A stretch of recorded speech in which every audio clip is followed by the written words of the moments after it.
So guys, don't fall into what I fell into, and be sure you shim the rockers in the stands before you put them on the shaft, because if your shim is too thick and it's on the inside, you're going to have to remove the rocker from the shaft before you move forward. Welcome back to Bad Attitude C10. Today we're going to go over the pre-assembly of the shaft rocker arm system that we picked up from Tooley Racing, and we're also going to put in the trunnion bearings of our new revised rocker arms. I will also share a few tips for things that I ran across that make this a little bit easier, so stay tuned. So here is a description of the BTR LS1 shaft kit that I picked up from Tooley Racing. So guys, as I mentioned in the previous video, we opted to get the shaft rocker kit that did not have the rocker arms, but I did purchase the revised rocker arms from Tooley Racing. So in the box, we have a set of shafts that are setting on the stands themselves, and the kit does come with brand new trunnion bearings, as seen here, and they're prepackaged in a tube. You get all of the shims, and that way this kit does not have the spring clips or E-clips, it's just shims, and the hardware that bolts the shafts to the stands. Now you will need a set of rocker bolts, so guys, be sure you pick a set up when you're on Tooley's website. Now in addition to that, you get a highly in-depth step-by-step set of instructions with, pretty good, nice colorized pictures, and it'll walk you through the steps that you need to do. Now I will be sharing some stuff that I kind of strayed on and did in my own way. So let's go ahead and get these shafts off, and while I'm looking at this, Tooley did mention in a video that these are made of 52-100 bearing steel, and the version 2 shafts do have a little bit of a different heat treat. The stands themselves are made of steel, and they opted to do this because the original stands that they were using with aluminum did not combat the deflection as much as they wanted to, and these steel stands actually removed more than half of the amount of valve bounce they were seeing on the Spintron. So let's get into the disassembly of a factory rocker arm first. So as you can see here, they recommend you use a 13mm and a 22mm socket. I didn't have a 22mm handy, so I used a 13/16. They recommend that you find the flat side of the rocker and use that as the base on the larger socket. As you can see here, and this shows you the pivot point of the factory rocker arms, how they don't really go 360 degrees, they kind of just go half cocked. So we're going to go ahead and put the larger socket on the base of our press, and we're going to find the small flat side. This side's a knot, and you see the flat radius on this. It's going to go centered on the large 22mm or 13/16 socket. Then you're going to center the 13mm socket on top of the trunnion, and the instructions tell you to gently press. Now guys, I'm not going to lie, I did give it a couple of love taps first and then pushed it down to get it to break free. And once it pops through, you can just remove the small socket, and there you go. Now you can see the factory trunnion right here, and I'm going to show y'all what the trunnion setup looks like. So this is the actual factory shaft, and on the shaft you'll see that the bearing is actually cut to where it only allows the rocker arm to pivot so far instead of being removed in a full 360-degree rotation. Now the other bearing was still over here, and I'm going to pop it apart real quick. You're going to have the outer cage, and you have an inner race. Now these are a little bit dry, so they didn't go everywhere, but trust me guys, sometimes you can take these apart and them needle bearings will go everywhere, so be careful with them. So I showed you how to disassemble the factory rocker arm because they do work with the shaft, but I wanted to go with the BTR revised rocker arm as seen here. So I picked up 16 of them, and I'm going to go ahead and unbox them, or unbag them should I say, right now. So here's the part number on it, and you can go check them out at their website if you feel like. And I'm going to go ahead and cut these all up and get them ready. And here is a comparison of the factory and the revised BTR rocker arms side by side. Now guys, I apologize for the blurriness and the lighting coming in and out. Again, these LED lights wreak havoc on my cameras. Now as you look at these, you can tell that the revised rocker arm from BTR is a lot beefier and heavier design. They are 46% stronger than a factory rocker arm. The main thing that I liked about them is, number one, not only are they stronger, but they also have a redesigned top rail that makes the oiling circuit better, and it actually keeps more lube at the tip of the valve, which I find to be a benefit. But guys, that's just my personal opinion due to the amount of heat generated by the valve spring.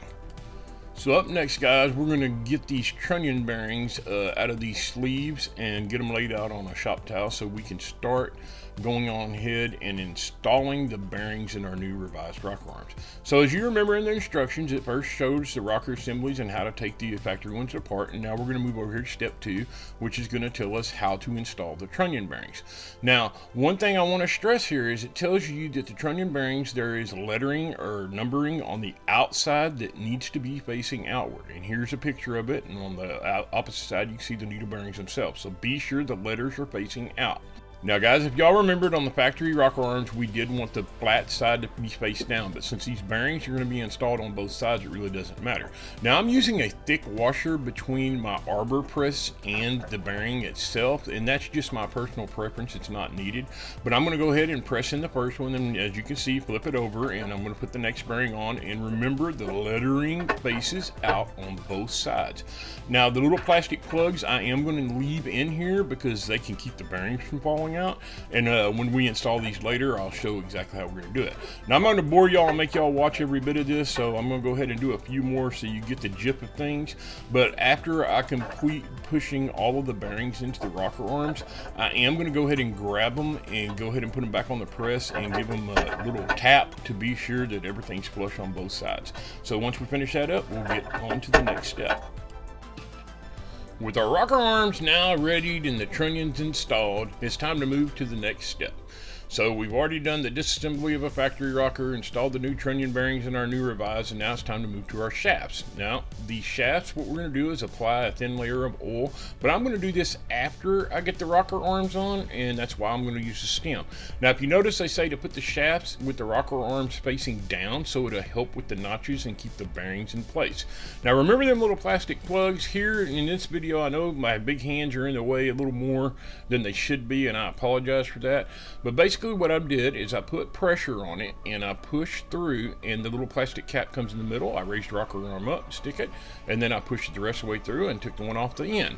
Now I went on ahead, and after inserting the first rocker arm on, I put 2 shims, one on the inside and then one on the far outside, and I pre-lubed it and moved on to the next rocker arm. Now guys, this is when I came into my first hiccup, and this is going to be my first tip to y'all. Don't do the steps that I just did. And the reason being is, even though all these shims are the same size, even when you shim, valve springs, all your shims that you get might be the same size, but sometimes you have a little bit of an inconsistency. They might be a little thicker or a little thinner. So I'm going to show you what happened once I did finish this first set, and I grabbed the stands and I went to try to assemble this. So I'm going to grab the stand and pull it on over here, and this is what happens next. So as per the instructions, I used the rocker stand and I put the notch facing me, so that meant the tips needed to be away. So I went on ahead and I put the outer shims on, and I pushed the shaft down, and the shafts didn't want to go, so I was like, well, what the heck? So I turned it around so I could get a better view, and I actually had to kind of force the shaft down. So then I snugged up the 3 retaining bolts, and no matter what I did, the one on the left was snug. So I tried to oil it again, and it still was not as free as the one on the right. So I grabbed a pair of adjustable jaw pliers, or however you want to call them, slip joint pliers, and tried to compress it, see if that was it, and it wasn't. So I removed the screws, and then I couldn't get the shaft off, so I actually had to pop it off. It was that snug. So then I changed the outer shim, and I kept moving down the rail to see if I could find one that would work, and I couldn't find it. Well, I didn't want to pull the rocker arm back off with the chance to have the bearings fall apart and change the inside shims. So after going up and down this first rocker stand, and I couldn't find a spot that it wanted to work, I grabbed the second one, and this is what happened next. So with the second rocker stand in front of me, I picked up the assembly and I just went straight forward, and sure enough, it dropped right into place and fell easy, and both rocker arms moved freely. I was like, well, cool, I might have the remedy here. So I went on ahead and installed the 3 retaining bolts and snugged them up by hand, and then made sure it's still free. And that's when I realized, hey, we need to maybe check these rocker arms for their clearance before we put them on the shaft. That way we don't have to do this over and over and over. So, pro tip 1. Put the shims on the body of the rocker and test fit them on the stands before you move forward. If you don't do this, you're just asking for headaches. So after following this method, the first set that I did after that, they went right into place, moved freely, worked as planned. So now I'm going to time lapse this, and again, I apologize for my big fat hands being in the way, but the last set that I do, I'm going to give y'all a little better angle so y'all can see the install of these a little better and more clearly. So let's go ahead and knock these guys out.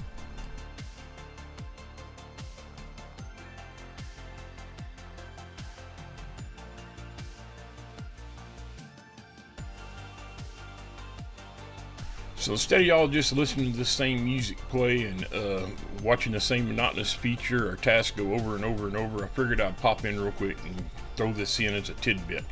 Now, as you can tell, I am putting these rocker shafts on, and I'm just hand tightening everything and just barely snugging them up with the baby ratchet. The reason I'm doing this is when I do the install and put these shafts on the heads, I'm actually going to deviate from the instructions again. And I'm going to actually be installing them one set at a time with each cylinder being at top dead center. I'm going to do this that way I can also check, you know, for my push rod length and make sure that was good. And then after that, I definitely know they're on the base circle as I tighten them down, because I do not like tightening stuff down whenever it's under spring pressure, especially not if there's a chance of pulling some of the threads out of these aluminum heads.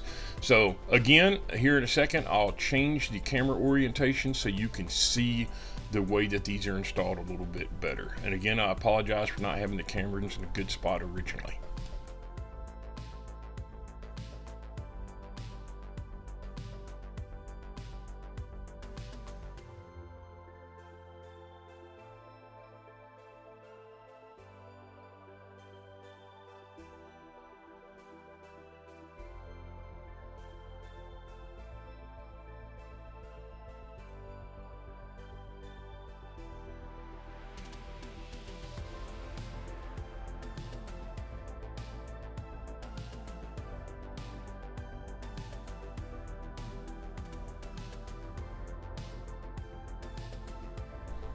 Well, as y'all can tell, as usual, one of the cameras went down, so I'm glad I had the second one on. Otherwise, y'all would have missed all this.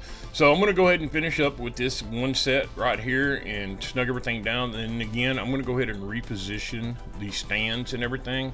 And I'm going to slow the process down. That way you can actually see me test fit the rocker on the stand, and I do place the shims on both sides. Now, if you notice, even though I put the shim in here and it wouldn't go right and it's kind of snug, I dropped that shim down and I grabbed another one and I changed the inside one and then put another one on this left side, and then it fell out and was smooth. So those were the two I used for it. So then I grabbed the other rocker arm and I pop a shim, and then the first one I try on the inside closest to us, it didn't want to fit, and I grabbed another one, and you know, there we go, voila, it fit and it moved. So there you go. So like I said, even though these shims are all the same size, sometimes there can just be enough of a, you know, tolerance that one might be a little snugger than others, and in this case we ran across it. So here I push the shaft in, you can see the plastic plug fall out, and then I push it the rest of the way through, and voila, that side's done. Now make sure you put the shim on the inside before you put the outer rocker on. So I push it, and again, there's a plastic plug. Get to the other one, push it, there's a plastic plug. And in doing it with this method, guys, I think this tip will keep you from having any of the bearings fall out. So once that's done, you just kind of, you know, oil the bottom side of it a little bit and flip them over and put them on the stands. And since I already checked my clearance and I popped my shims where they need to be, the shafts just fall into place. So once that's there, I'll go ahead and start the retaining bolts and snug them up by finger tight. And when I'm tightening these, guys, I'm just snugging them, and I oil them and make sure they run free before I tighten them down. And then once I snug them up, I go ahead and check them again. And that way, if they bind whenever I snug them up, I know, hey, there's still something wrong and we can remedy it. So there you have it, guys. They're all pre-assembled, ready to go. And in a future episode, we will be installing these, and I'll show you how to measure push rod length and make sure everything's there. So until next time, I'll see you then.